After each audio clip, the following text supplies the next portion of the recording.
Hello everyone! Another day, another vlog. So today, join me as I unbox my brand new Epson L121 printer. And this printer comes with 4 dye inks. Meron na siyang yellow, cyan, magenta, and black.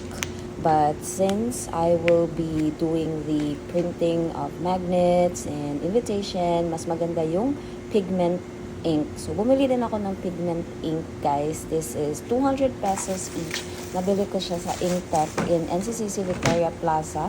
And by the way, itong printer pala ay nabili ko for 5,595. So, first, kailangan natin i-remove itong kanyang mga tapes para wala lang. Kailangan mo lang talaga siyang i-remove. And then, make sure mo lang na lahat ng dulo, lahat ng sulok, na-remove mo yung tape. So, meron siyang ink tank. So, eto, i-fill na natin yung kanyang ink tank ng ating pigment ink. So, marami akong research na nagawa, guys.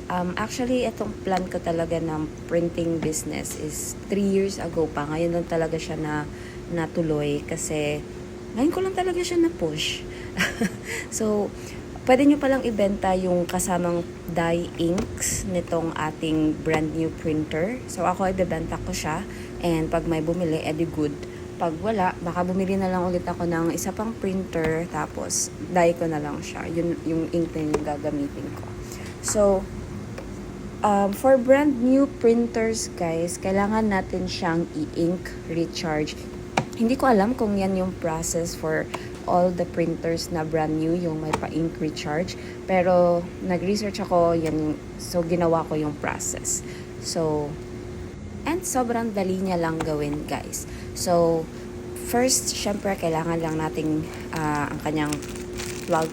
Ayan, ipa-plug lang natin yan. And then, ipe-press lang natin yung power button. And then, once na hindi na nagla-light yung lahat, and since we are doing the ink charging, pindutin lang natin itong warning button for 3 seconds para mag-start na ang kanyang ink charging. Malalaman nyo naman pag tapos na yung 3 seconds kasi mamamatay na yung ilaw.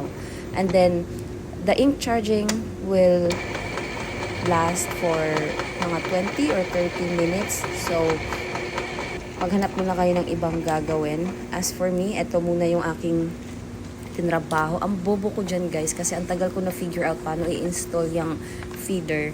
So, ayan. And since marami naman ang nagbebenta ngayon ng mga digital products, bumili din ako ng digital products. And ito nga yung aking first project